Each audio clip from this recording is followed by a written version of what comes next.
And I'm Guy. And this is your home for everything Alberta independent. People can't see us. Give me 1 second. We'll be right back.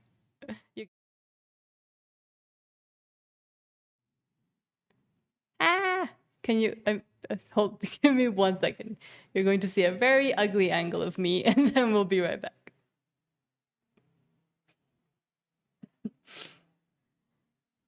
There we go. Hi, I'm Nat.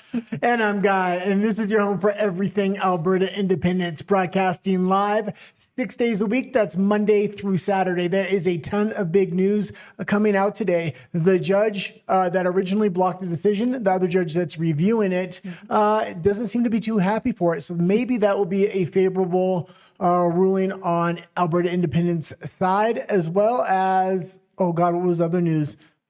Jason Levine and his lawn signs. No, but okay. Let's continue on. But first of all, a lot of technical difficulties today. Yes, first of all, thank you so much for joining us today. Even though we have technical difficulties, please don't forget to subscribe. You really threw me off today, Nat. I'm sorry.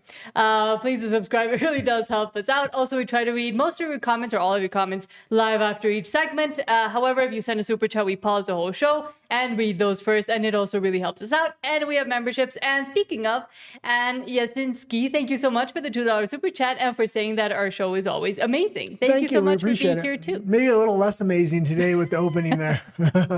And Sean says this never happens on CNN, but that's the whole point. This is authentic. CNN is not authentic. CNN also doesn't read your comments. Exactly. And Zaltius Maximus says, "Oh no, LOL." But here we are. Thank you so much for your patience. Should we go to breaking news? Yeah, let's get right into breaking news here. And I put 3 stories in there, so. Extra, read all about it. Extra, read all about it. And let's start with, as you were saying, from the Globe and Mail says, quote, Alberta appeal court judge concerned about decision to block separatist petition. Yeah, this would be very interesting if she comes down on the side of independence, because this would dramatically shorten the timeline. We would still have to go into a non-binding referendum, but this would make it far more likely that probably next October or even sooner than that, we could have that binding referendum. That would be fantastic. But I will say this, we did report on some things yesterday where it looks like Danielle Smith is already trying to muddy the waters for next year, proposing questions on next October's ballot, which we need that ballot to be only the independence question ballot. I'm still in favor of going forward with taking over the UCP and having a leadership review on Danielle Smith, or at least credibly threatening that. Because if we're credibly threatening that and they believe we can do it at any time and we want to declare unilateral independence off the non-binding referendum, this is going to put a lot of pressure on them not to lengthen out the timeline for the actual binding referendum.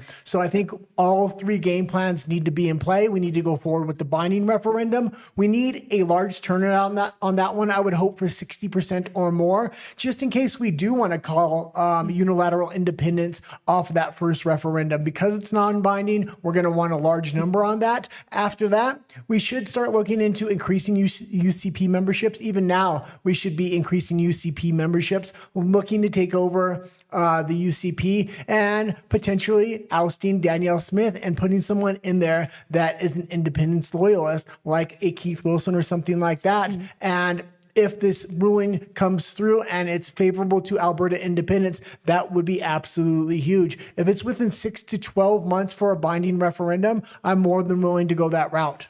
Do you want me to go into the article? Yeah, if it's available. Because it did open, yeah. This one did open. It says Alberta appeal court judge concerned about decision to block separatist petition. And it says an Alberta Court of Appeal judge said Thursday she has misgivings about a lower court decision that blocked a petition aimed at forcing a binding referendum on whether the province should leave Canada. Justice Alice Woolley said her remarks do not indicate how she will rule on the efforts by Alberta separatists to have the lower court decision overturned, but she said she has quote unquote disquiet with some of the reasoning used by Court of King's Bench Justice Shayna Leonard to strike down the pro-independence petition, which organizers say collected 301,000 signatures during a 4-month campaign. This would be absolutely fantastic, and this would get a lot more momentum back on our side. A lot of people are very discouraged and upset, rightfully so, that that original ruling came down. This would dramatically shorten the timeline. My assumption was they were going to lengthen this thing out as much as possible, because if they can lengthen this thing out more than 2 years, meaning a ruling on this case stays in the court system for more than 2 years, we now would have to win a non-binding referendum, a binding referendum, and the U.S. elections as well, meaning we would have to have somebody favorable there that would recognize Alberta as an independent country. I want to take some of that off the table by shortening the timeline. And it is good news, and especially because we are seeing that from the other side, those that wants to stay or force Alberta, shackle it to Canada, we do continue to see how they continue to play with shenanigans, as we see here from Jason Levine, who says, quote, "Check it out, we made the Edmonton Sun. After initially being allowed, I worked very closely with the Edmonton Police Services to address their concerns about our sign lawn pickup and the number of people coming out, so we moved to the park down the street." Yeah, this was a little bit ridiculous because he originally cleared it with the police, because in front of all these police stations, there's a place if you're going to buy or sell goods from online that it's on camera. It's a safe place right out of a police station. We wanted to keep everything on the up and up and make sure there was a certain level of security there and cameras on us passing out these signs. That being said, they're going back on what they originally said and said, no, you can't pass out signs here now. So now we're forced to go into the park. I would recommend, hopefully, I mean, he's very aware. Jason Levine's probably one of the smartest people within Alberta Independence. He's going to know to have somebody with a camera there. And it is currently happening now, Friday, June 19th, from 3 to 7 p.m., again, in East Edmonton and West Edmonton, but with the locations unfortunately changed. And they're going to be at parks that are in very close locations. The Unacceptable Fringe, as well as Jason Levine and his wife, are going to be out there passing the signs out. Yeah, so in East Edmonton, it's on Miller Park, and in West Edmonton, it's at Jack Horan Park, Horan. But we saw it. They also managed to cancel a whole parade, the Sundry Parade. So we see the tactics already, and I think it was discouraging when we also had the longest possible timeline to achieve the actual binding referendum. But I think now with this decision, or at least the rumorings of what this judge has said, it could help, push further and further.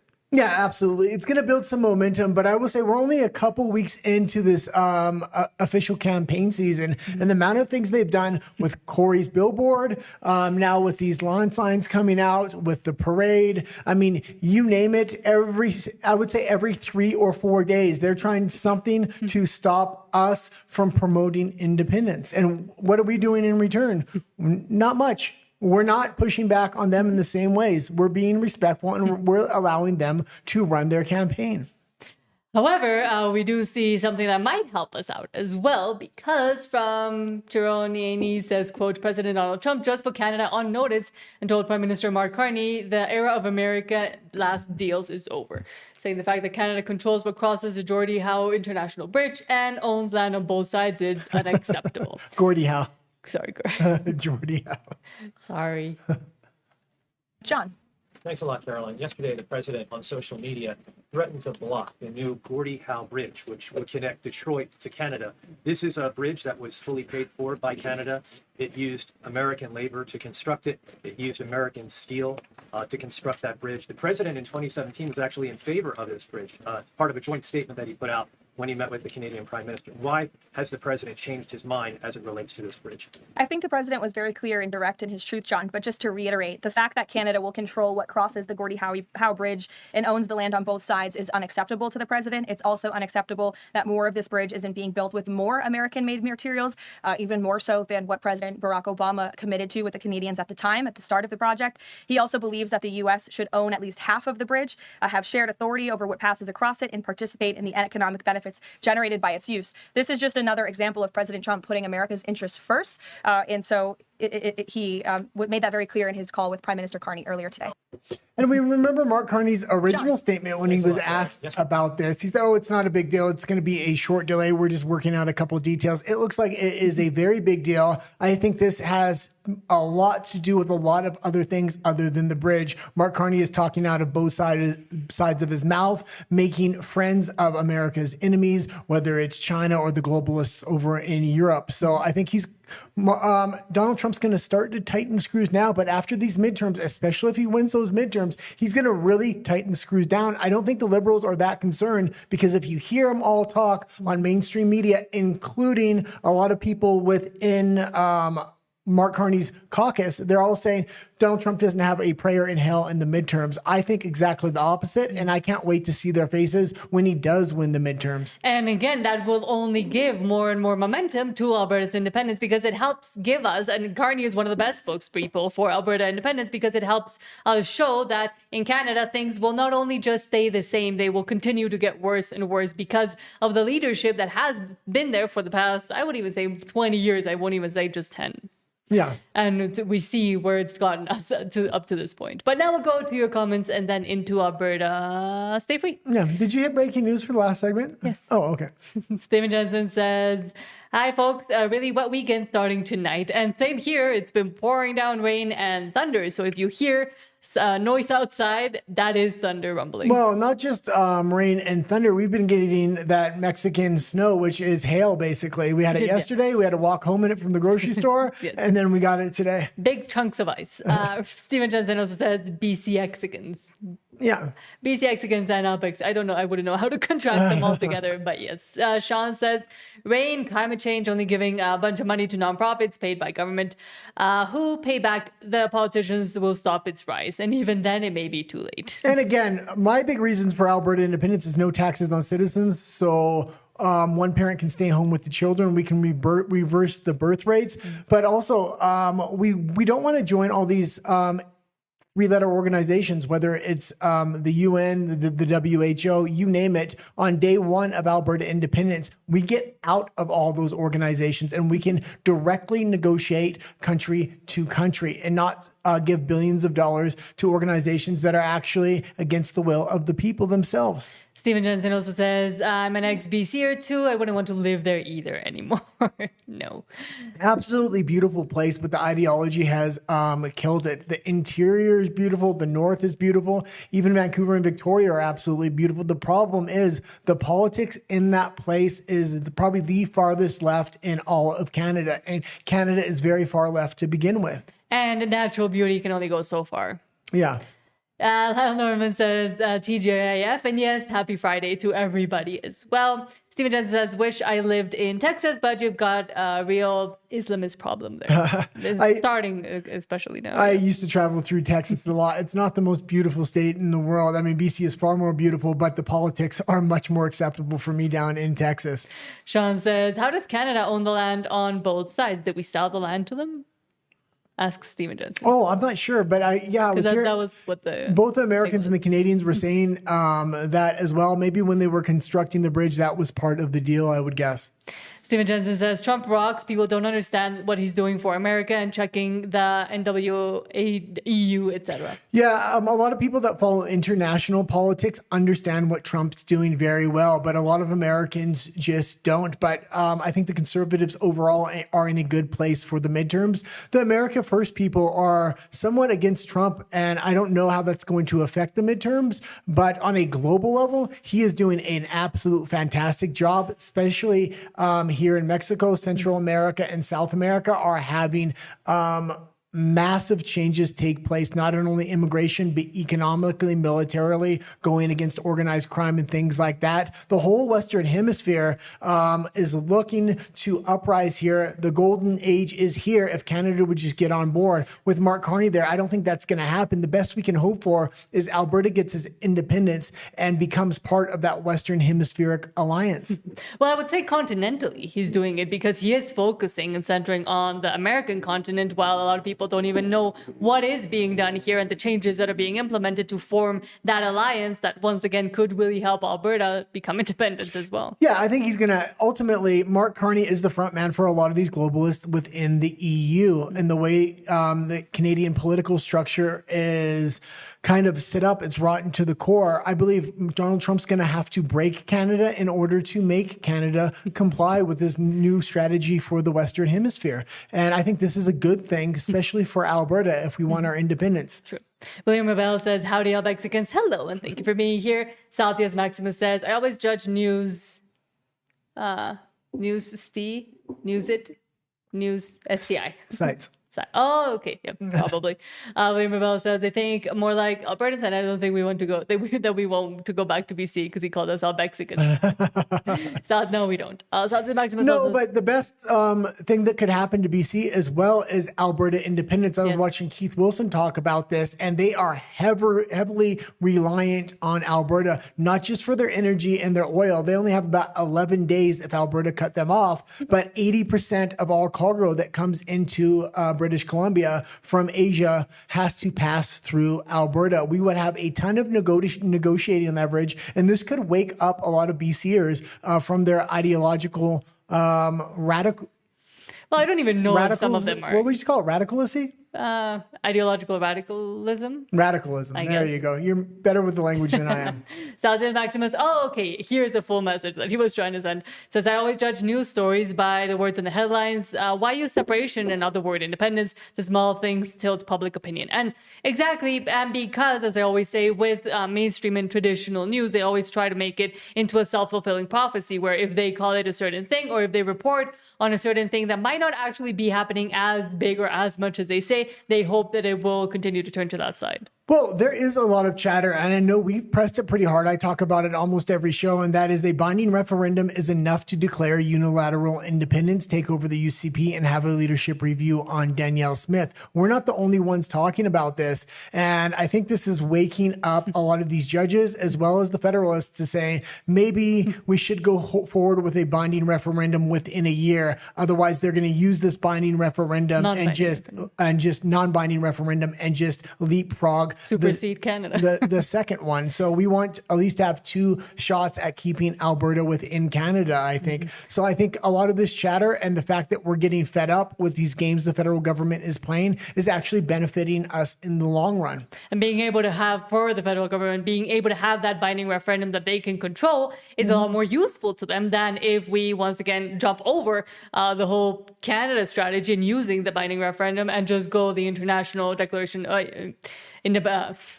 unilateral declaration of independence with international support. And as well, they're already playing games with the second one. First, they wanted to lengthen it out. Now they're getting major pushback saying we may declare unilateral independence off a non-binding referendum. So what are they thinking now? Now they're thinking, okay, let's give it to them within the year on October 17th, most likely. That's the date everybody's kind of zeroing in on if this judge comes back with a good ruling.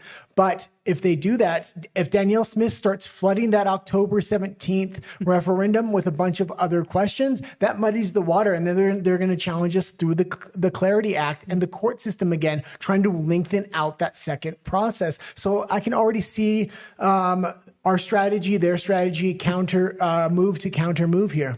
And we do have a whole year for that. But again, that's why we need to start doing it yesterday. Absolutely. Speaking of, let's go to Alberta Stay Free, and then we'll continue reading your comments. Sweet home Alberta, where the roots run deep and the money trees grow. And from Chris Scott from the Whistle Stop says, politicians spewing fear-mongering assumptions is irresponsible. And they continue to do it and have been doing it for forever. 400 billion figure, the 400 billion figure presented as transitional cost and debt share is pure BS. We need honest expert cost benefit analysis. That original 400 billion figure already came down to 300 billion according to them. And then they still haven't shown their work on this. I think when everything's said and done, 170 billion of that is going to be the debt that Alberta has already occurred according to the federal government and Danielle Smith. And then you maybe have another 100 billion on top of that. So we're looking at probably around 270 to 300 billion, but 170 billion of that is not actual startup costs. It's taking part of the debt, which Alberta's already saddled with as them being part of Canada. I will say that it is absolutely irresponsible for any politician to start spewing assumptions for the purpose of making one group of people fearful of pursuing what they want to pursue. But I tell you, that rant, when she went off about that $400 billion, really ticked me off because she knows better. And it was a disingenuous statement. The numbers, and she knows bloody well that they were BS. Of that, for example, she called it transitional costs. She's saying those would be the costs to get out. And then she said 170 billion of that would be our share of the debt. Okay, let's say we negotiated that share of the debt. She said that in that same rant. She'd prepared this. So she had a number of things she said were going to cost us. Well, let's say we took the 170 billion. Fine.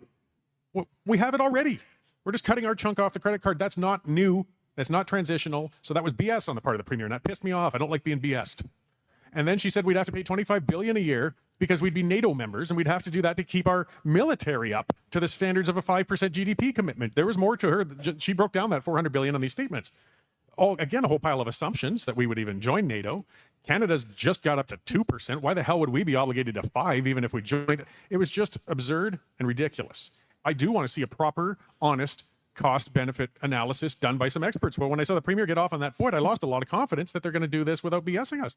If the government came back and said... And you can leave it there. And as far as NATO goes, you don't want to be part of their military. We want a direct alliance with the Americans, and we don't want to be obligated to go into any war until we make the decisions as Albertans. Also, the NATO standard for equipment and things like that, that is a lot of wasted money. A lot of laundering money, money laundering goes on with NATO equipment. If we're in direct alliance with the Americans, in order to get our military off the ground, we buy a lot of new state-of-the-art equipment off of the Americans. And then from there, we can decide what exactly we want to do. I think 5% is not a lot to spend on the military, and we'll naturally do that. But I do not want to be part of NATO. But again, it goes to further exemplify, number one, how scared they are on that side. And now Danielle Smith has basically made it clear that she is on the side of, at least for now, or she was tapped on the shoulder of remaining in Canada and fighting for that and for Alberta to stay within Canada, but also being disingenuous on purpose. Because, of course,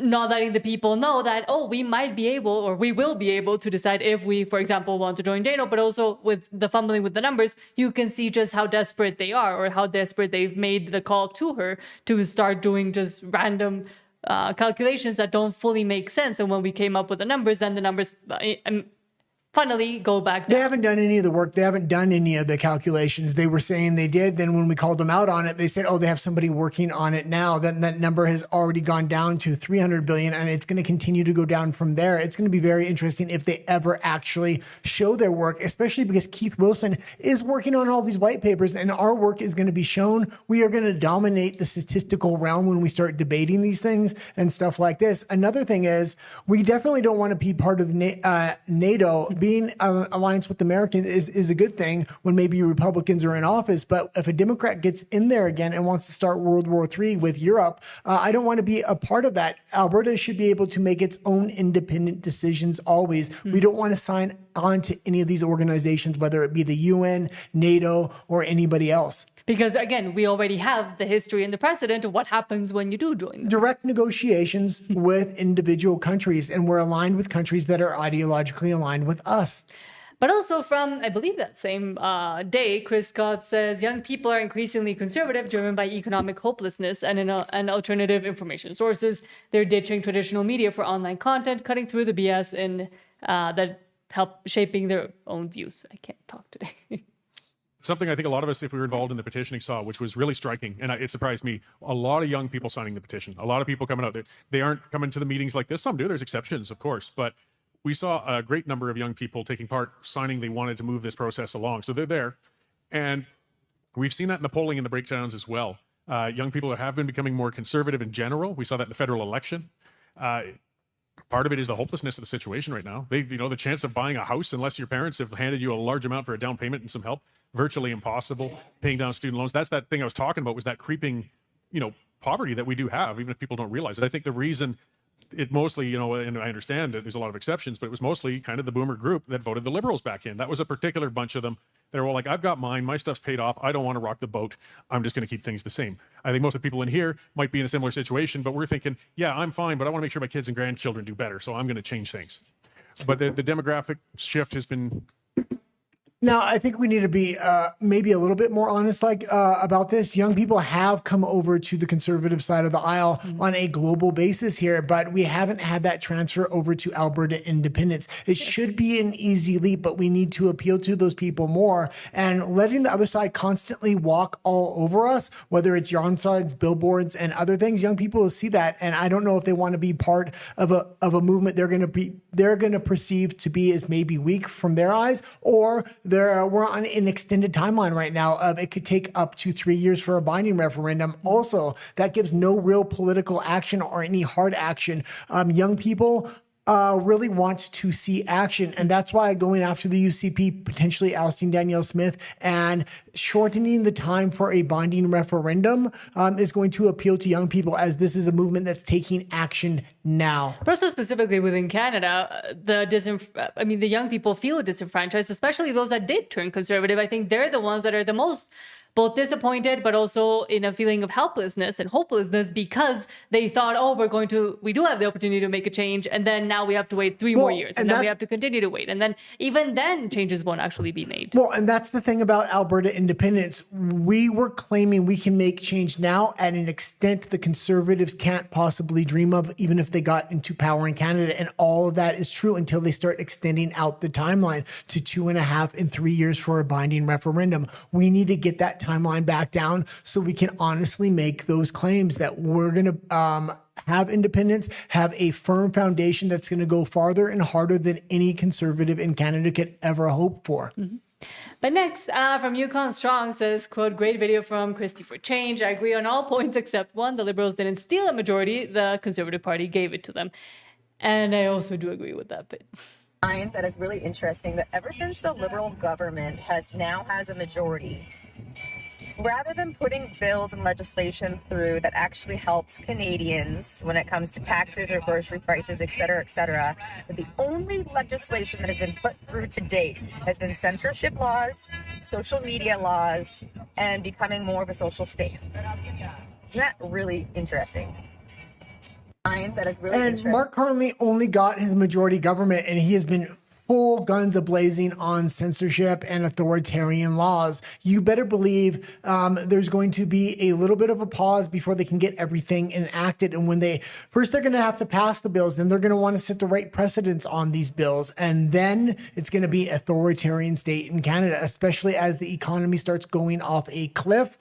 He's going to start enacting a lot of these bills to get people to keep their mouth shut. But also, it's not that interesting that the Liberals did that, because a lot of people were warning that exactly that was going to happen. It was already happening for the past, again, since Trudeau got elected. And yet people are now surprised that the things that they said they were going to do or claimed they were going to do are the complete opposite of what they're doing. Well, he couldn't. Under Trudeau, he couldn't do them because it was a minority government. Under Carney, what we're going to see is major authoritarianism. And we have a few articles on this later what the mainstream media is talking about this. They're not even talking about bills. They're not debating bills. They're just pushing them through at this point.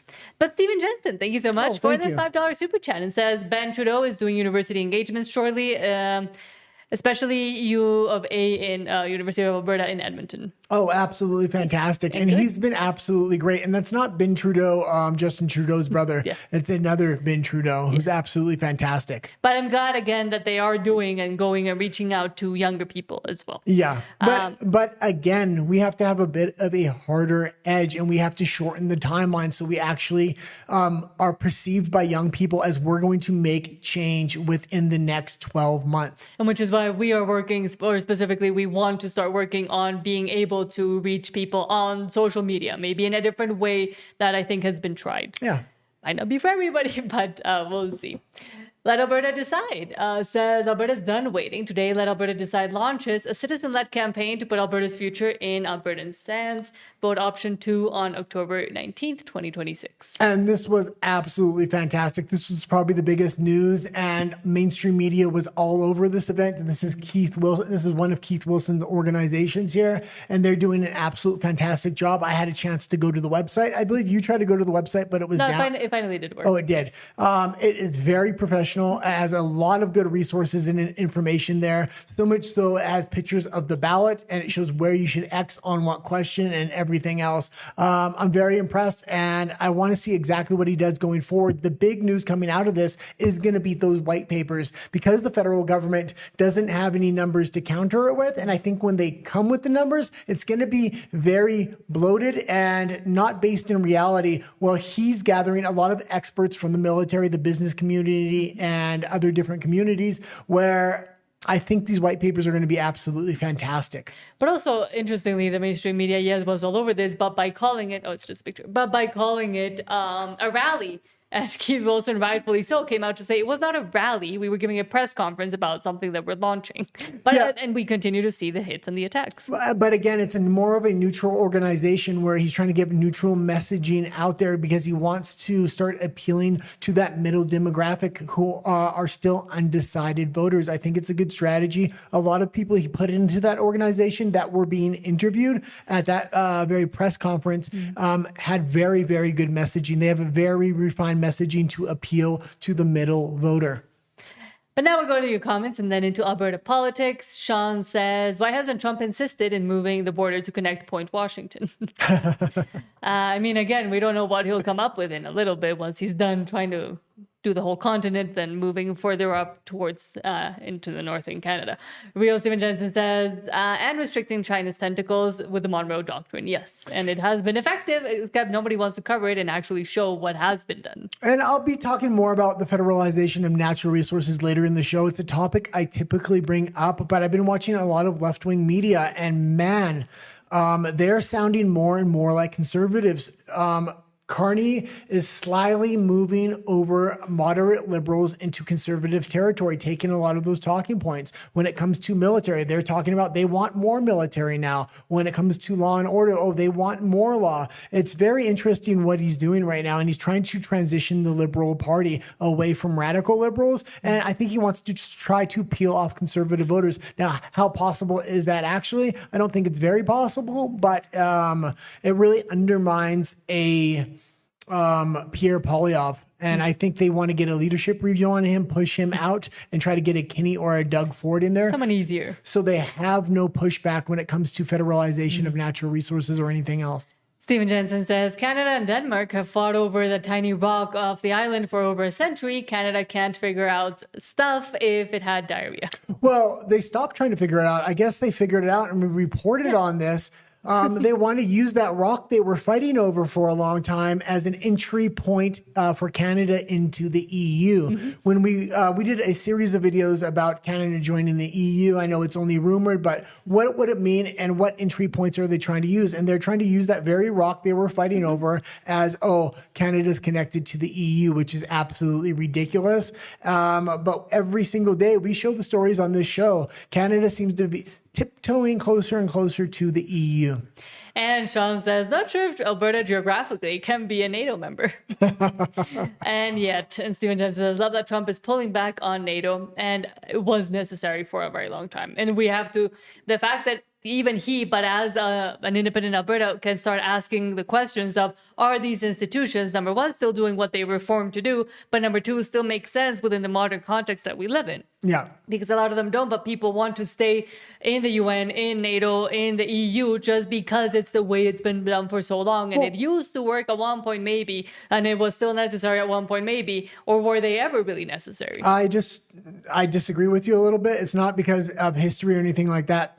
People are just not politically engaged. They don't understand that these institutions are corrupt to their core. You don't want to get anywhere towards NATO. I wouldn't touch it with a 10-foot pole. It's going to obligate you and put you on the front lines. It's not something we want, especially if we don't agree with the war. Why do we need to be part of that? We can be separate from it. And if we want to participate in any kind of conflict, we can decide on that as Albertans ourselves. We want independence for that exact reason, to be independent, to make our own sovereign decisions. All these different organizations in the beginning may have been some kind of good idea with good ideals, but over over time, what they've done is take the sovereignty away from individual countries. The WHO takes health sovereignty away from countries. Often NATO takes military sovereignty away from countries. So it's just a way to slyly strip sovereignty away from different countries. And yes, no, exactly. Because of the corruption that also has seeped in through and that basically just runs the damn things now. Of course, exactly. That is another reason why it should be revised and should be questioned if not just Alberta, for example, but Canada or any other country should remain, if those institutions should remain still or should be either looked into or dissolved, which would be the best. Well, I just think countries, if countries want sovereignty and independence and want to make decisions for themselves, they don't need to be part of those organizations. The U.S. is realizing this under Trump, and he's doing as much as he can to pull out of a lot of these organizations. But a lot of contracts have been signed, so he can't pull out everything all at once. And Stephen Jensen, thank you so much for the $2 super chat saying Canada will be to Europe what Alberta is to Canada.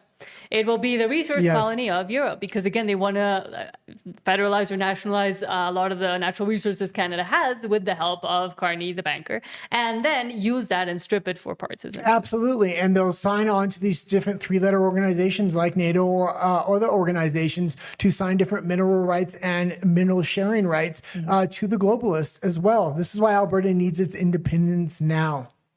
Stephen Jensen also says, and Trump called out Carney referencing the middle powers that Carney used in Davos. Yeah, not only Trump, but HEFSEC has been all over this as well. And it's bringing up a lot of conversations in liberal circles. And man, I don't like the way that liberals are starting to sound like conservatives these days. Sean says, maybe, but we need to know the treaty criteria, and all the landlocked countries are all in the east except for Luxembourg. I guess all the others have ocean access. No, I'm not being part of any of these treaties. Alberta is very safe in its location, period. We need to make an alliance with the U.S. NATO's power lies in the U.S. and the U.S. alone. I was watching, again, a leftist podcast show, and they were talking about the problems of Trump within NATO, and they were talking about, maybe it should be the G6, and they said, well, honestly, we can't make it the G6 because all of NATO's power lies within the U.S. We need to just wait Trump out. And that's their plan. They want to wait Trump out for everything. And that's why things seem like they're simmering down right now.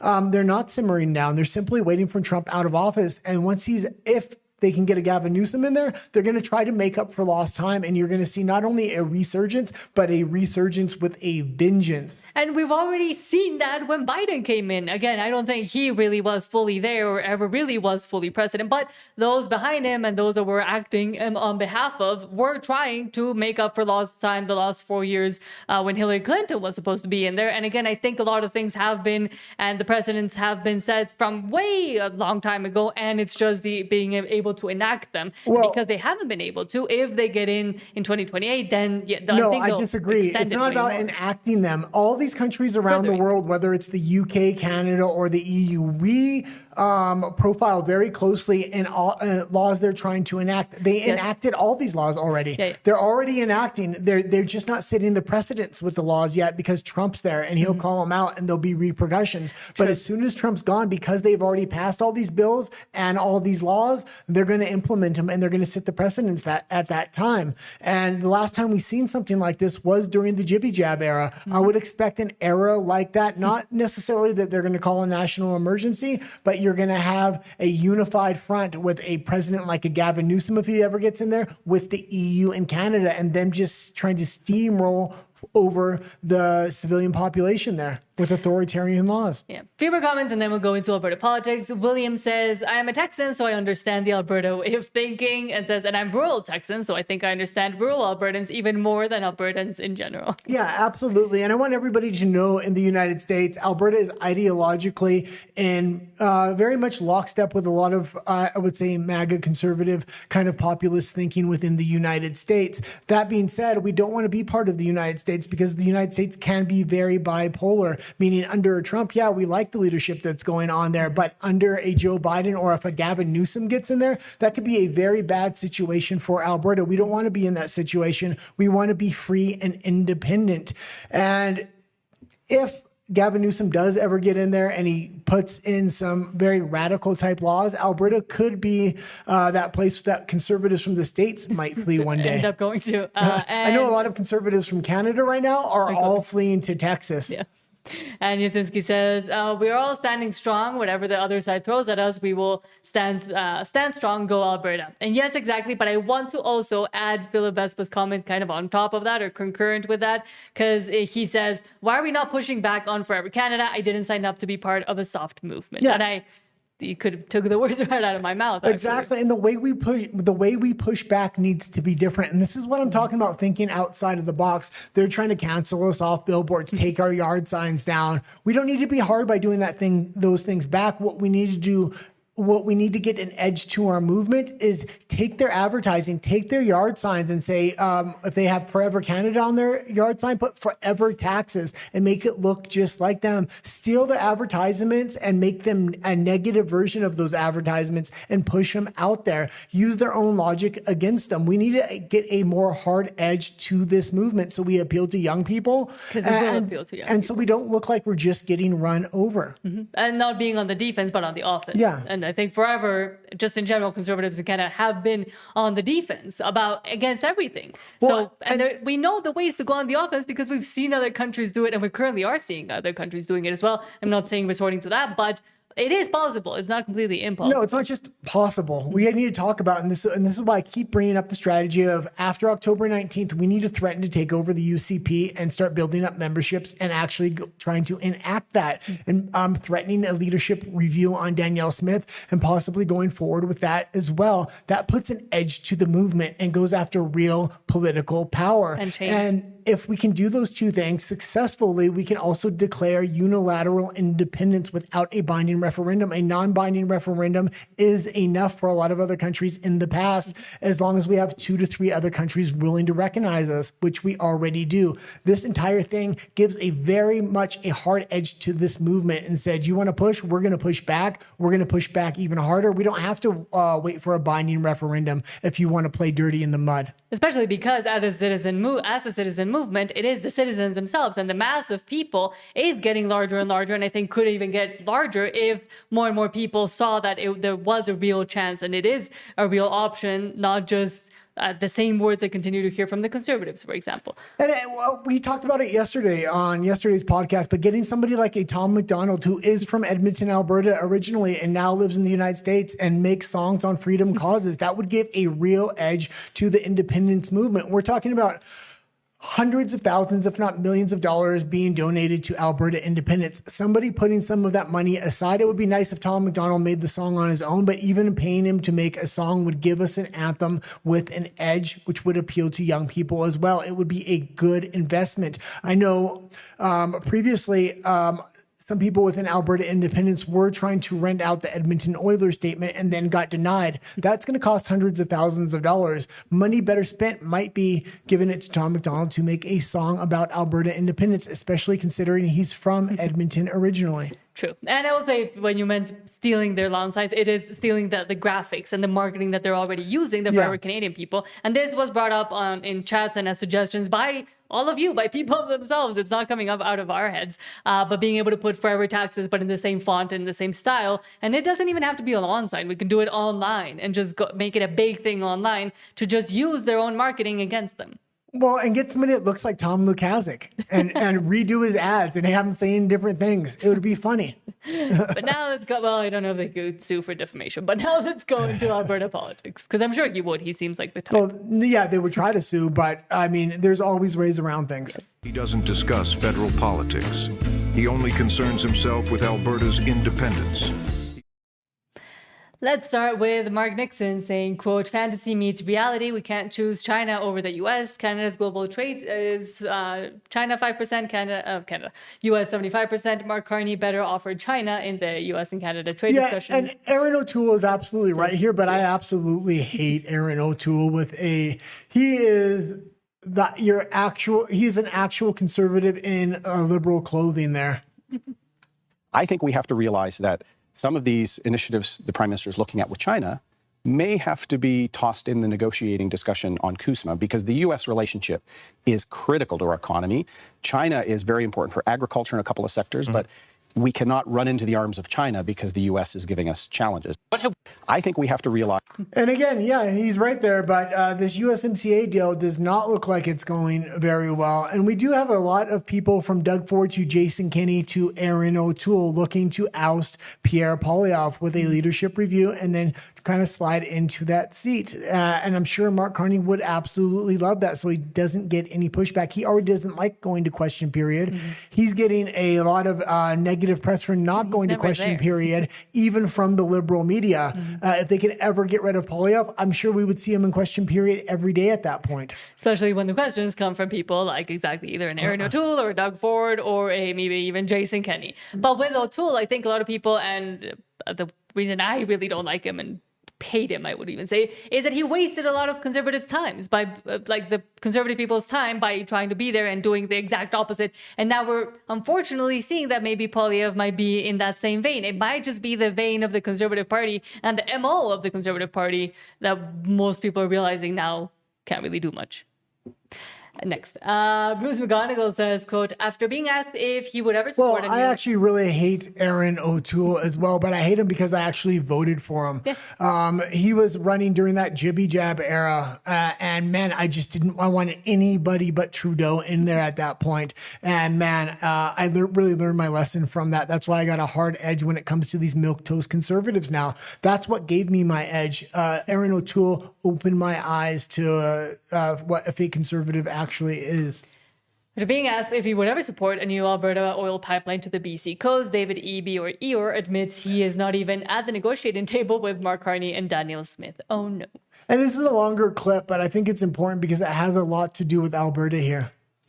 Premier, we are, fast approaching the July 1st deadline for when Alberta is looking to submit its proposal for an oil pipeline to BC's coast. I know you've repeatedly said you're against any lifting of the tanker ban, but can you say just simply, are you against any oil pipeline to BC's coast, period?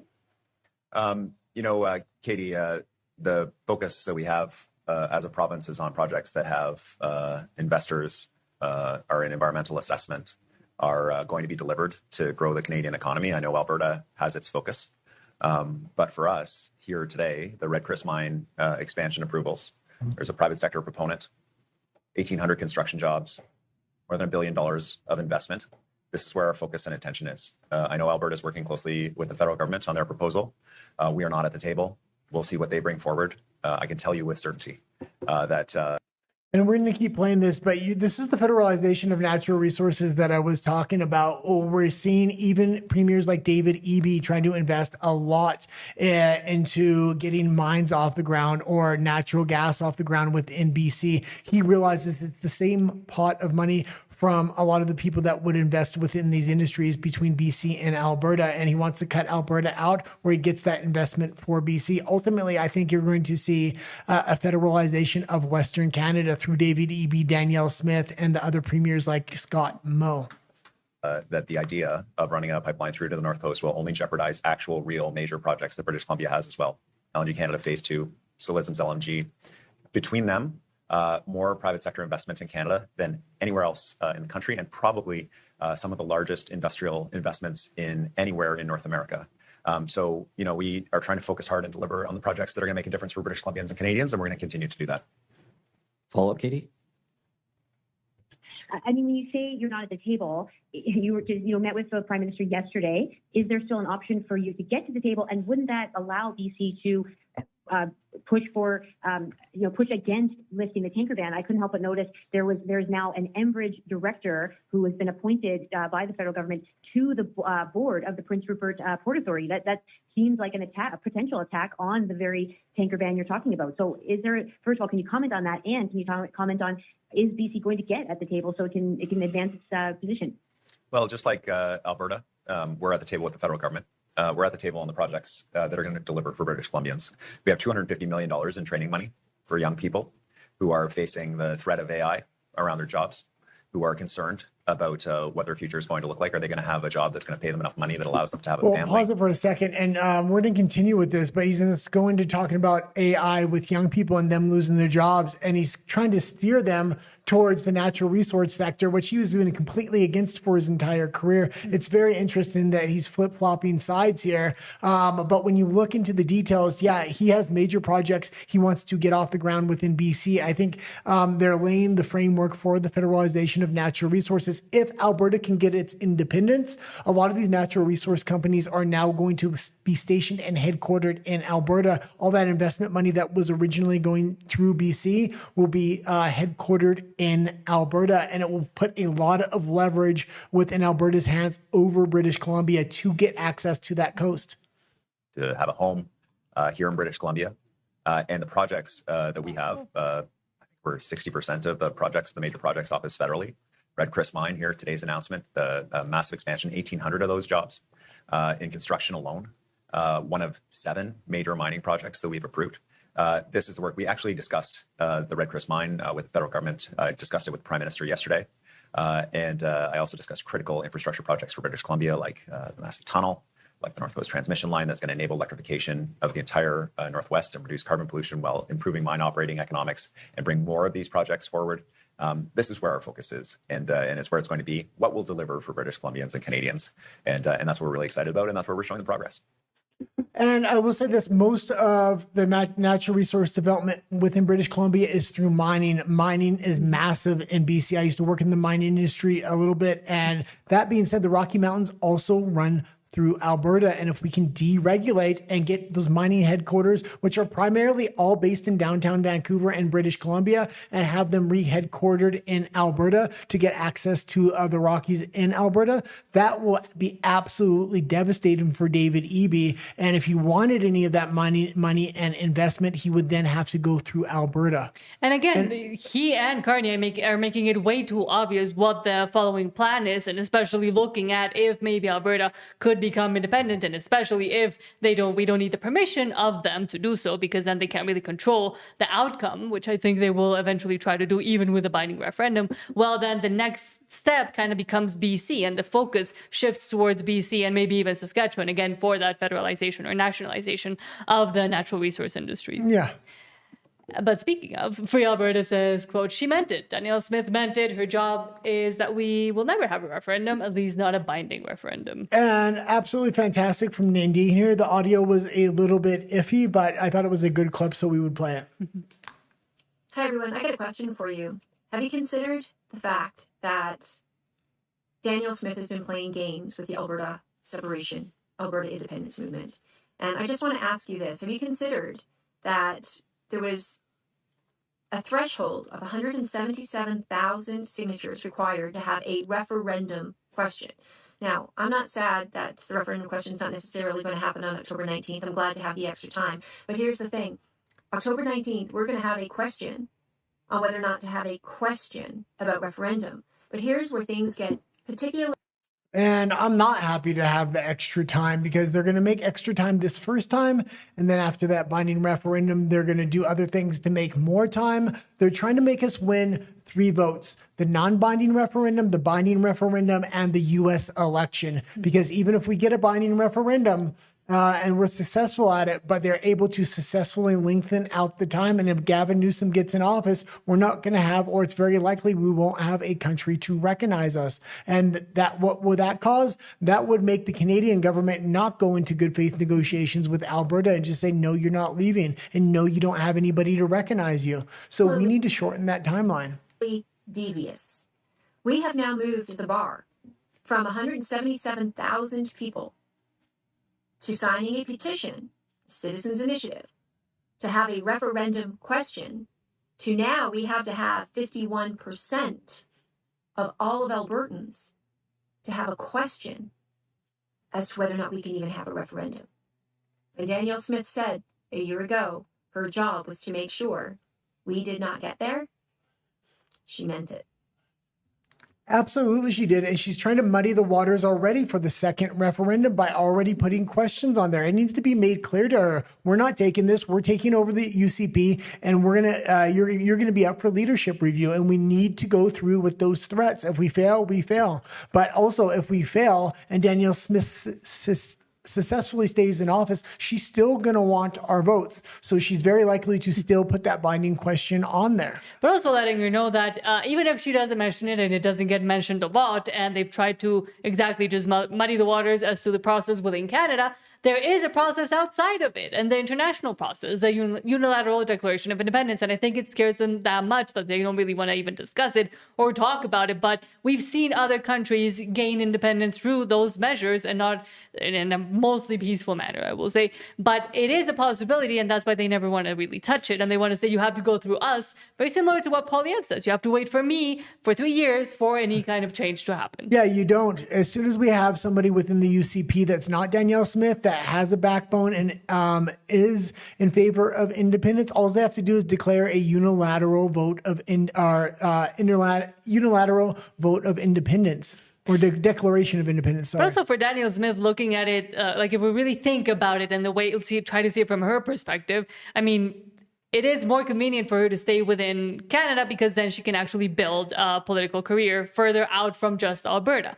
If she continues or she decides to maybe support or at least go for just democracy with Alberta independence, she is risking not just the anger of the rest of Canada if it fails, but also it is a very risky position to be in if you want to continue your career both within Alberta, because if it fails then you won't be very liked, and within Canada because if it actually happens then you can't really move and you have to start basically from zero within an independent Alberta. Yeah, and I'm very much in favor of a non-binding or binding referendum, but I don't think we need two of them. Mm-hmm. We just need that first one, and then we need a leader that's going to declare unilateral independence off of that back of that first referendum, and off the back of that first referendum that actually shows consent of the people as well, because we'll have the majority after that. Or at least give a binding referendum, but knowing that they will do anything possible to actually negotiate appropriately with Canada, and we don't know if Danielle Smith would even be in that or want to put herself in that position negotiations I don't want Danielle Smith in that position. She's already showed herself to be a Federalist. Why are we going to put a Federalist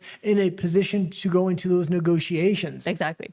Speaking of, Rob whatever his name is, says Alberta's finance minister is puzzled that the upcoming referendum will cost significantly more than a general election, except that referendum day requires 60,000 workers.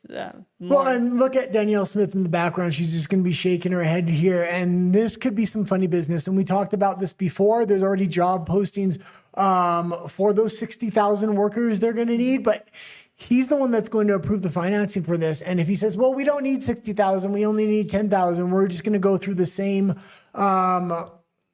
financing as we do for a federal election, but they have 10 different ballots. What that's going to cause is a multi-day count, and we don't want a multi-day count. We want this to be known the first day. I understand there's 10 ballots with 10 different questions. Whose fault is that? But the one question of independence needs to be counted on the first day, and we need to make sure that a lot of people that support independence are getting those poll counting jobs within Edmonton and Calgary specifically, because the left is already talking about Edmonton and Calgary are not going to be able to count for the first night. And then people are going to wake up in the morning, and then the ballots are going to be counted, and they're going to see the election flip at that point. And also, let's not play stupid. We know what happens in the dark of night while they're counting votes. Suddenly, there's these massive shifts, and we've seen it over and over and over again, not just in Canada, but also in the US and elsewhere.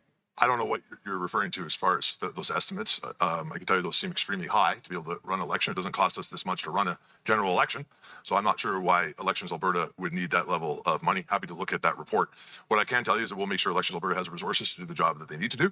But I can't see why a province-wide vote would cost any more than it would cost us to run a general election.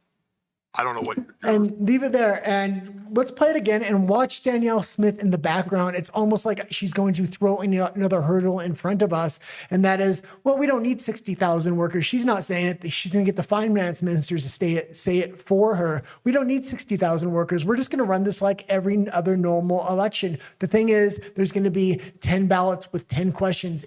This would make a multi-day count. This would be a way to bring in unclarity to this particular election. I don't know what you're referring to as far as those estimates. I can tell you those seem extremely high to be able to run an election. It doesn't cost us this much to run a general election. So I'm not sure why Elections Alberta would need that level of money. Happy to look at that report. What I can tell you is that we'll make sure Elections Alberta has the resources to do the job that they need to do. But I can't see why a province-wide vote would cost any more than it would cost us to run a general election. I don't know what she doesn't want to be seen as the one doing this, because we've seen through her tricks in the past when she tried to muddy the waters with the 9 questions. Now they might be like, oh, we only need 10,000 poll workers and it's going to take 5 days to count. But now we'll go to your comments and then into Alberta's Canada. And then her answer is going to be, well, I don't have control over the finance minister. Exactly. I don't have control over the court, so we're just going to have to wait a little bit more. 1 more year, 2 more years, 3 more years maybe even, but we can wait, just how we continue to wait for the Conservatives. Sean says Trump needs to insist on a land connection to the Minnesota angle and give the U.S. That island off the Maine coast as well. I mean, again, he could. Those are little ones.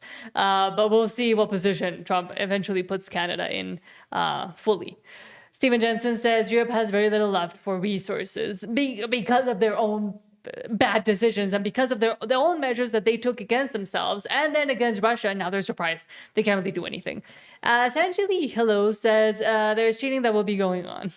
I mean, potentially, but again, it really looks like they're trying to set up that framework and trying to say, well, we're going to put as much financing as needs be to be able to do the elections, but it shouldn't cost more than a general election, even though we're apparently making 10 different ballots that people have to count in 10 different ways. Yeah, but it's a good argument because anybody on a federal level or in any other province is going to be like, this shouldn't cost more than a federal election.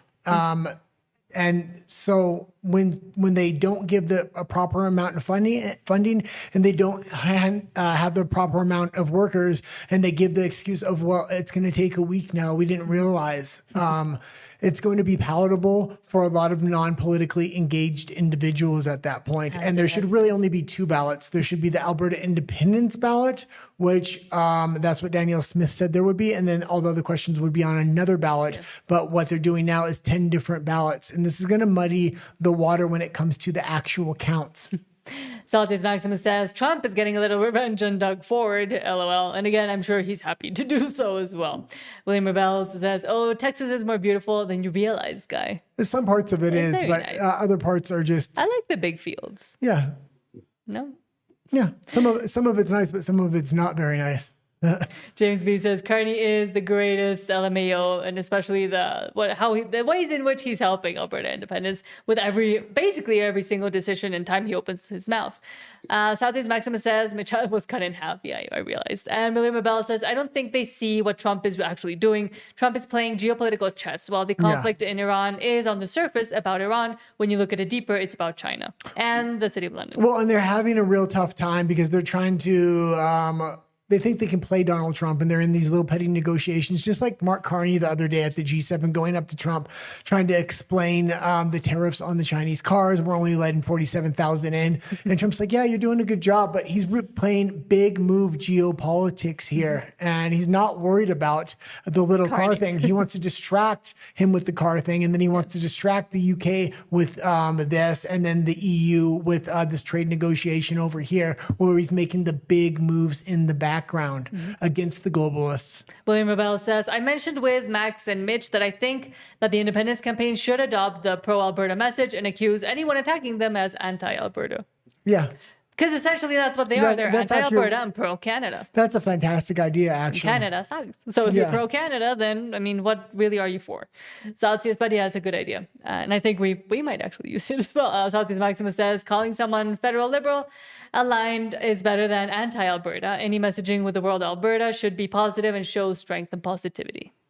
But again, being able to say, oh, you're against Alberta, you're showing that you want to go against Alberta by wanting to stay in Canada and continue to subjugate Alberta and its citizens. I think that in that sense, you can make it an anti-Alberta message that they're giving and showing how they're giving it. Philip Vespa says, why are we not responding to the Forever Canada people? I did not sign up to be a part of a stop movement. They're already eating crow on those cost estimates. When they run, don't let them escape.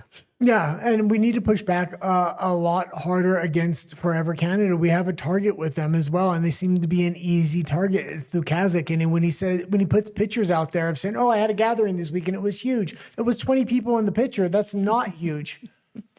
But now we'll go to Alberta's Canada, and then back to your comments. I'm angry. I've had enough of these people.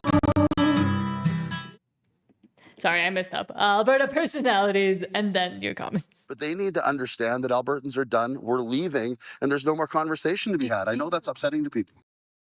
It's Friday. I'm sorry. We started off interestingly as well. But let's start with Lauren Chen, who says, Canada always trying to outdo everyone when it comes to retardation. Canada enters recession. Canada breaks records for most migrants resettled. Canada extends MAID for minors to minors with mental health issues. It's never good. And there was a lot of controversy around Lauren Chen, but she mentions Alberta independence or Western Canada sovereignty here, which I really liked it. And it's near the end of the clip. This retard in Canada is trying to pass a bill to make every July Somali Heritage Month. Canada always trying to outdo everyone when it comes to retardation. It's true. As someone I'm born in Canada, there's rarely ever are we talking about Canada in the news because it's something good. It's like, oh yeah, new Canadian drug is the cure to cancer. It's never like that. It's always Canada enters recession. Canada breaks records for most migrants resettled. Canada tries to make July Somali Heritage Month. Canada adds 3 letters to the LGBTQ2S++ alphabet. Canada extends MAID to minors with mental health issues. It's like you can only take so much. That's why I am such a supporter of Wexit, like Alberta independence, Western Canada independence. This retard in Canada is trying to. And she has a lot of connections in the United States to other content creators and things like that. Although things did go off the rails a little bit, she may be somebody good to reach out to, maybe. Maybe. Yeah. But next, and especially when we need to make a push into the U.S. at some point. Yep. So. And again, I think Tom MacDonald would be also a good personality to really reach out to that has some sort of investment or at least maybe cares about Alberta because he's from there. Yeah. And he does have that big reach now. But let's go to PP. Bruce McGonigal says, Pierre Poilievre says he will never take down the Canadian flag nor allow statues to be torn down when he becomes prime minister. And I just want to ask him, when will that be, mister? By the time he becomes prime minister, if he ever makes it there, all the Canadian flags are already going to be ripped down. Canada's going to be in shambles. What he's going to be trying to rebuild is Humpty Dumpty, and it's not going to be able to be put back together again. But I do agree with him here on a lot of the things he says, because I often say the same things in my show. The difference is I actually want to make the change, and the only way to make the change is through Alberta independence. Everything that he's saying here, he's not going to be able to do as prime minister because all this stuff is already implemented in law. The precedent has already been set, and he will have a judiciary working against him. Specialty groups and classes are already set within Canada. And again, if he can even get in, it would take generations to make these changes. And by then, I mean, the alphabet flag might be the official flag of Canada, since we know I'd love to change it, especially the Liberals. But I do agree with him here. I think there's so many months now that are dedicated to so many causes. It's kind of getting hard to even keep track of which month is for which cause or for which group. My view is we should treat everyone equally, regardless of their race, gender, sexual orientation, or any other irrelevant characteristic. Every Canadian should be treated absolutely equal under the law. I don't believe in dividing people into separate groups or defining them based on group identity. We need to recognize the inherent humanity of every individual, or as Martin Luther King says, judge a man by the content of his character, not the color of his skin. So I also believe that it should be the Canadian flag at the top of Canadian flagpoles. That is when I'm prime minister, we will fly the Canadian flag everywhere and always. We should never take down the Canadian flag for any reason. We have to be united now more than ever. I note that the other day there's a statue of Samuel de Champlain that was torn down. One of the great pre-Confederation contributors to what would eventually become Canada. Would we even have Canada without Samuel de Champlain? And they want to tear that down. It's time to stop tearing down statues, taking down flags. It's time to do the opposite. Let's erect our statues. Let's raise our flag. Let's tell our stories. Let's sing our songs. Let's be united for our country. all as equal citizens living free under the law. And this has everything to do with specialty groups and classes. And the problem with a country like Canada, it's already implemented in law. You have extremely ideological court system and judiciary. It's going to be impossible to turn that around at this point. He will be able to put up a few statues and he will be able to say, raise the Canadian flag, but we're still going to see other flags being flown with it. And then on top of that, he's not going to be able to get to the heart of the problem, which is getting rid of specialty groups and classes and have everybody equal in the eyes of the law. And the corrupt judiciary. But even, I mean, there you're talking if he does get elected and he does get in. But every time he says, when I'm prime minister, now I just feel like, oh, yeah, when you're prime minister, that will happen soon. I'm sure you will continue to work hard for it. But at the same time, I also think I can throw a rock in Alberta somewhere and hit 10 people that would say and think the exact same things, but would actually be able to implement it in an independent Alberta in a much shorter timeline, that giving hope to many more people than PP could ever do. Yeah, the reason it can actually be changed in Alberta is because we are hitting the reset button and things like that. No specialty groups and classes need to be in the Constitution. There was something else I wanted to say about that. God, you got me. You made me forget. And lastly, Marzalaya talking about GAD-SAD and the Canadian exit tax, which sadly, Professor GAD-SAD just found out how much it is and how bad it has gotten as well. Well, and we have another clip of this later on. Maybe I put it in Alberta's Canada. It's a comedy skit about this, but it's based on reality. And I really do love Professor GAD-SAD and his book, Suicidal Empathy. I had to say it that way for YouTube. Did you know Canada has what's called an exit tax, or also known as a departure tax? And what that means is if you decide to leave Canada and get citizenship in another country and you say, I'm never coming back, you have to pay a tax on things that will be considered a deemed disposition. And the reason I'm telling you this is because I saw this post yesterday by GAD-SAD, and he said he had a very difficult meeting with his accountant and just found out how much he's going to cost me in terms of an exit tax to leave Quebec and Canada. No human being in a free society should have their hard-earned money stolen in this manner. I'm genuinely numb. I'm speechless. Think of it this way. It's kind of like the mafia, where you cannot leave unless you pay a price. And the price in this case is whatever assets you owned that are going to be deemed disposed of. You can have a successful business. And in God's case, I'm making purely assumptions here, and this is my own opinion. He probably has a corporation that gets the royalties from the books he's written, and maybe X pays into that corporation. Now, the government assumes that that corporation was acquired, thus sold, at fair market value. So what this means is, I'm just going to make this number up. If you make $1 million a year in profit, you still have to pay that money to the government. In order for you to pull money out of the corporation, you got to pay dividends or a dividend tax for the dividends that you take out, or maybe you pay yourself a salary and you pay the income tax. So in hand, you don't actually have $1 million. Your corporation made that in profit, but the government will say, you know what, that business, fair market value, we're going to give it a 4 or 5 times multiple. So that business is worth $4 to $5 million. You're going to pay us taxes because we're assuming you sold it for $4 to $5 million, but you don't have that money. And this is what happens to a lot of startups. Startups can be valued at $1 billion, but its founder actually have less than maybe $500,000 if they're lucky. The government will say, well, you left, and that's considered a deemed disposition. This is the exit tax that you have to pay us. Now, the government cannot tax. Now, that's good. You can leave it there. Now, I will say he needs to get a good lawyer and figure out how to shift his assets into his children's name. He's older already, and that's who's probably going to inherit a lot of this. So figure out how to shift things around and spend. He might have to spend $500,000 or $1 million on the lawyers to figure out how to get around what Canada's trying to pull here. But Canada is going to implement more and more exit taxes. Again, we have another clip later on that comes to housing. If your parents die, and you don't, it's very interesting.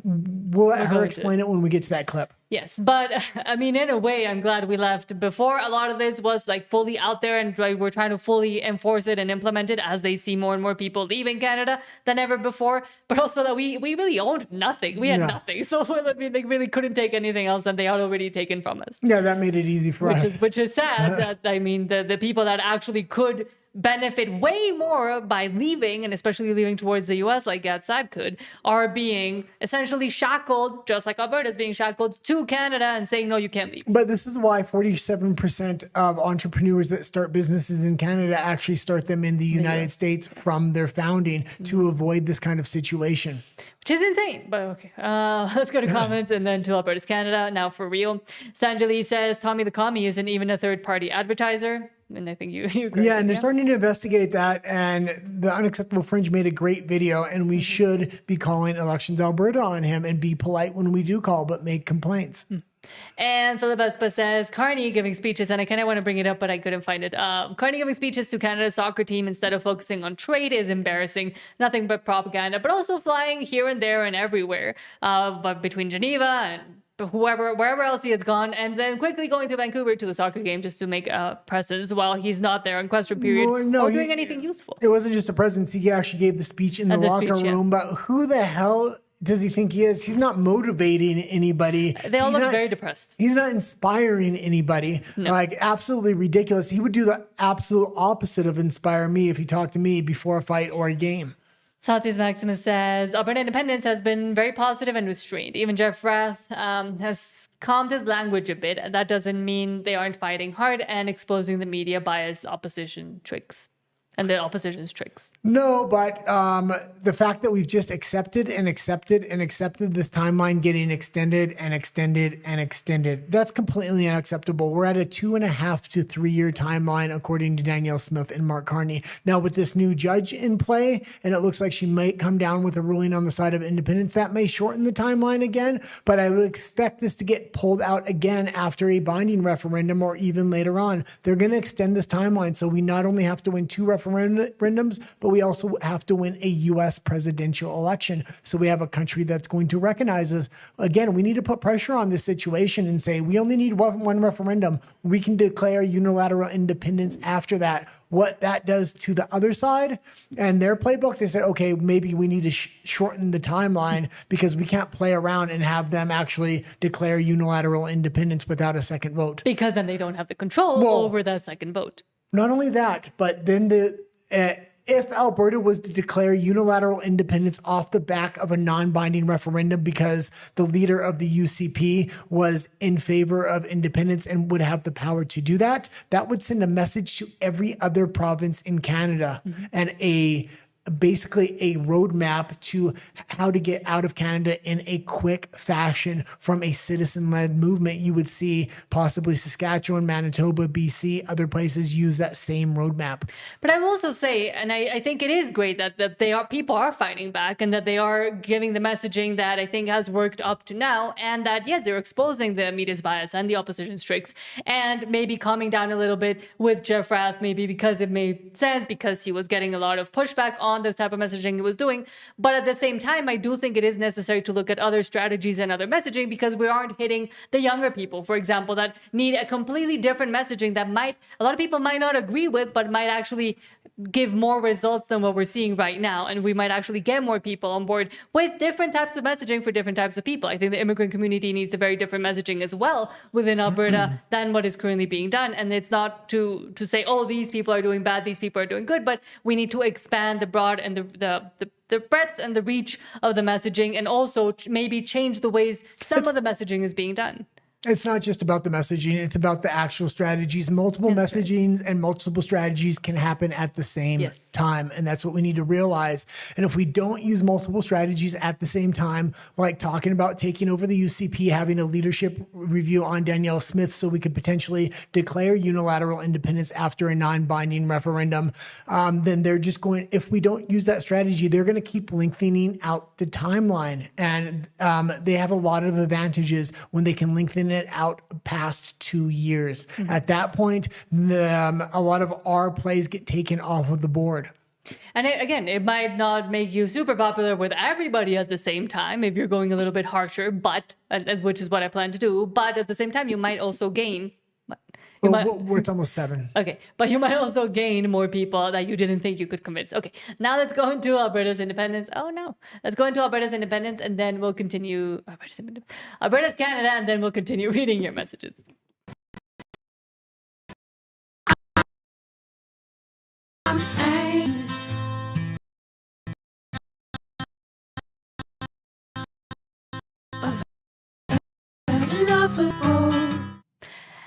Let's start with Keurig Lubenwald saying Mark Carney basically announcing a bailout for Vancouver and area developers. Too many completed condos sitting empty. Wonder why. And let's go right into the clip here. We're going to have to go fairly quickly because I think the Unacceptable Fringe will be on soon. Yes. too many completed condos sitting empty. In Metro Vancouver alone, around 2,500 finished units are standing vacant with no buyers. With higher interest rates, weaker investment demand, developers are stuck. They don't want to sell at a loss. They can't afford to hold those empty units indefinitely. We will convert vacant condos into affordable housing. Condos that have been built, that are unoccupied, that are going to sit there potentially for another couple of years. We're going to go use the right financing mechanisms, convert those into affordable housing so people can move in and use that. You will own nothing and you will be happy. All the new construction coming online as well is coming through the government, and it's going to be rental units, not for sale. And then he wants to buy up the units that are already built and again put them as low income housing. He wants to make sure people own nothing. The second half of the thing, I don't know if it's actually going to be true. But again, they let this whole mess happen initially. They let international developers, mostly from China, come and build buildings that, number one, are not properly built, but number two, are incredibly expensive because they were able to set prices at whatever set price they wanted to do, where nobody can afford them. They sit empty, and then they can say like, oh, now the government's going to take over them, as communist governments usually do, and manage them ourselves for affordable housing, yeah, but you also which they don't even are now not building themselves, and they said they would. But you also have to realize the housing prices need to drop in Canada. They're far too high for the new generation to ever afford to buy a house. Yes. The only people that can afford to buy these houses are foreign investors that want to hide their money outside of their own country. And by him buying up these properties that can't be sold, it's keeping values of prices very, very high on homes. But also, as you mentioned, maybe some even liberals might be rethinking things. CBC Watcher says the at-issue panel is having buyer's remorse. Arrogant Carney liberals rammed through legislation, and they agreed Carney's authoritarian streak is real. Well. But I actually want to talk about what happened this week, because I think it feeds into a possible problem that the Liberals need to be attuned to. Last week, Michael Sabia, speaking at the Eurasia Group, this is the clerk of the Privy Council, talked about one of the things the Carney government has that's an asset, which is trust from the public. What happened this week is that the Liberals decided to use their majority to shut down debate and pass legislation that is very controversial, bills that were not studied, in some cases had no witnesses that even... None of this was voted on. This is one of those things we talk about, like mass immigration. They're never going to put it to the vote to the people. They're just going to shove it through. All these censorship bills that they're talking about here, they don't even want to debate them, but they're definitely not going to put it to a vote to the actual people. These are non-compromising things that they want to push through, and this is only the beginning. Now they have a majority government. They're going to get real authoritarian. The first step is to authoritarianly push everything through and then implement them. Mm-hmm. You can kind of leave it there. But I would also ask them, what did you think was going to happen when Carney started trying to get more and more of a majority for himself? And when he essentially said that that is kind of what he was going to do, even though people didn't really believe him. And now we're seeing the effects of not believing him. Kirk Lubimov also says the conspiracies and the tinfoil hats are something that will fade away over time. We can now safely say that it's the Liberal Party. That's the party that's most clearly for law and order in the country.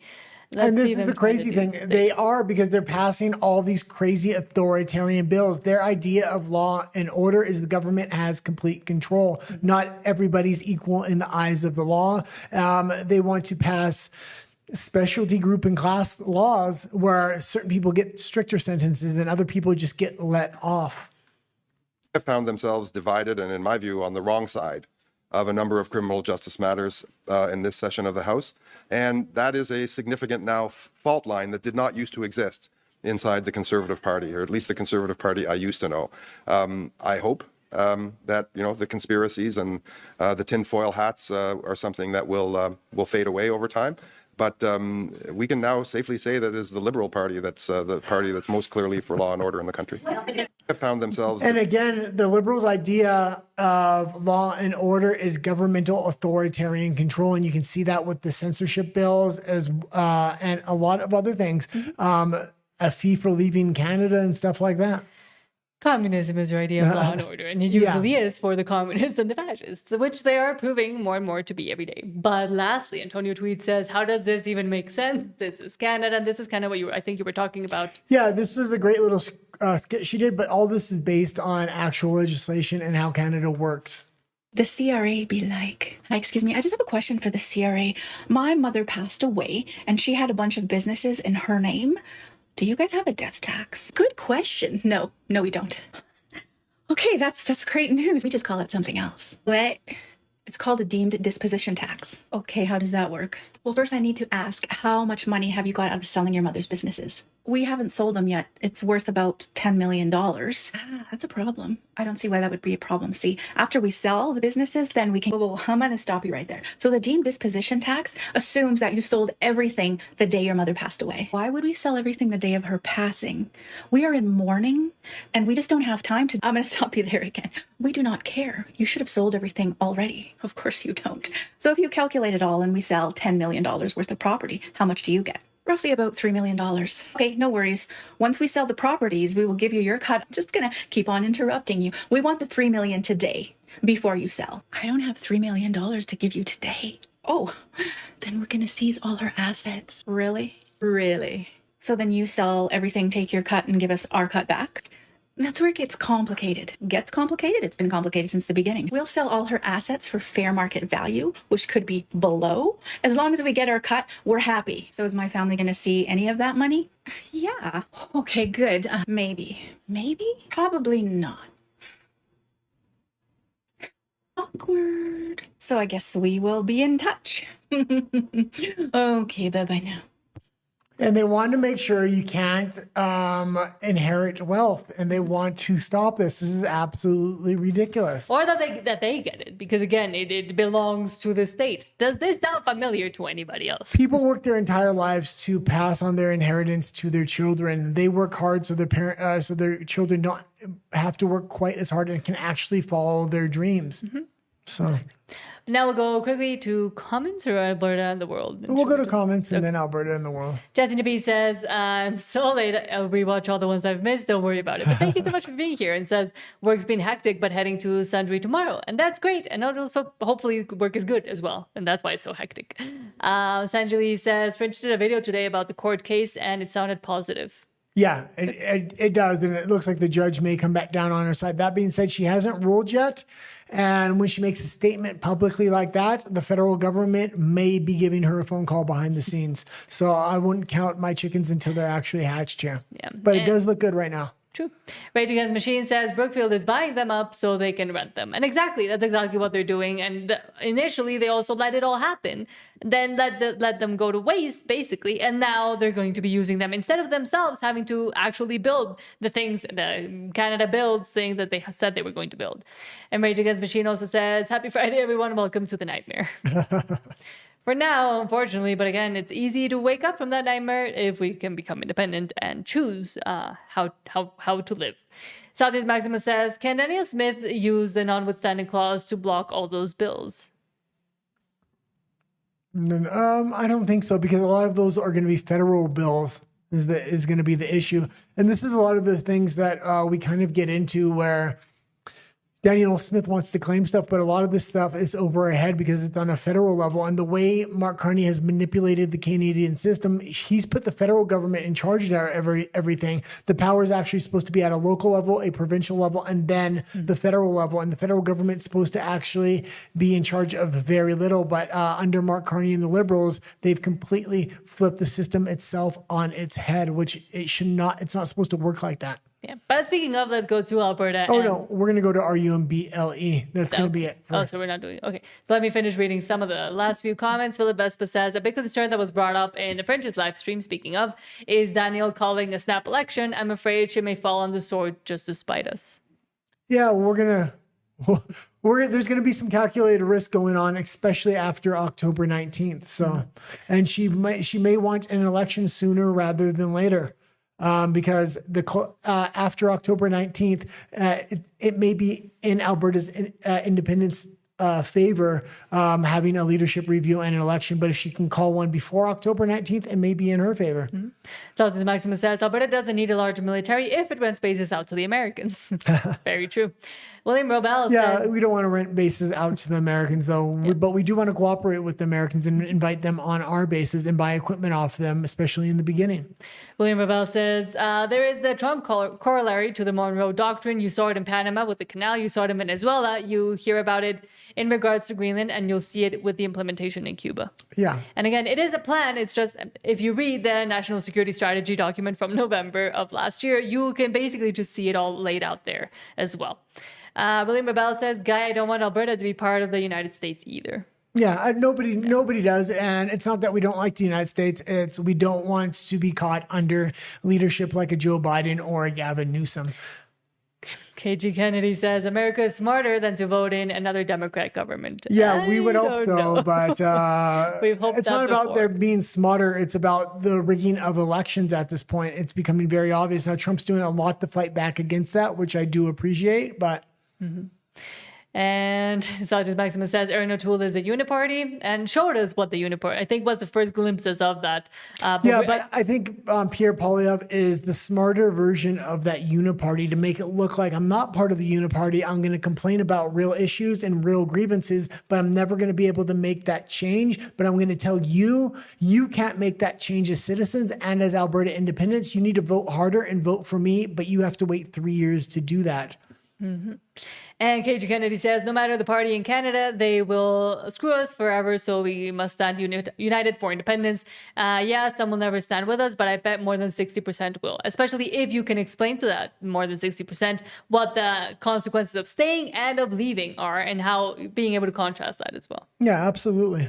And KG Kennedy, thank you so much. That's not in the guy. Thank you for all you do for Alberta independence. You rock. And you rock too, and thank you for being here. Well, and I will say another thing. I do like what Keith Wilson and everybody else is doing, and they can't actually say that we'll declare unilateral independence off a non-binding referendum and we want to take over the UCP and have a leadership review on Danielle Smith. It's a really hard edge radical thing to say, but under international law, all of that is legal. And what that does is put a lot of pressure on the federal government, and it helps Alberta independence because it makes the federal government realize, well, we can't wait an extremely long time for a binding referendum, because if they don't respect us, other provinces might not respect us as well. True. And lastly, William Rebell says, Nat, as Lavrenti Berla said, show me the man and I'll show you the crime.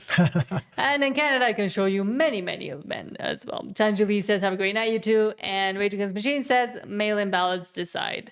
And in this case, I'm thinking also those counting all the many, many ballots that there will be overnight will also get to decide, but we'll see. But now let's go to RUMBLE, where we do still have a few stories. And before you do, follow us on over there. I'm not sure if it's working right now. Oh, God. There's 3 people on there, and it's not loading up for me. And we've had sound issues last week. So why don't you check it real quick? Well, people are commenting on what we were talking about. Oh, they are? Yeah. Okay, because if you're on RUMBLE, let us know if you can see us. Usually when this happens, it doesn't work. Yeah. But we'll try it. Oh, it is working. Oh, they were watching on YouTube, but commenting on RUMBLE. Okay. Rumble's not working today. They've been having a lot of issues with their UI the last month. So we're not going to go to RUMBLE tomorrow, but today. But on tomorrow's show, we'll be back at 5 p.m. and we're going to... maybe a bit later as well, because we do have a thing to do at 2 p.m. Okay, maybe we'll be on tomorrow between 5 and 6 p.m. sometime. Yes.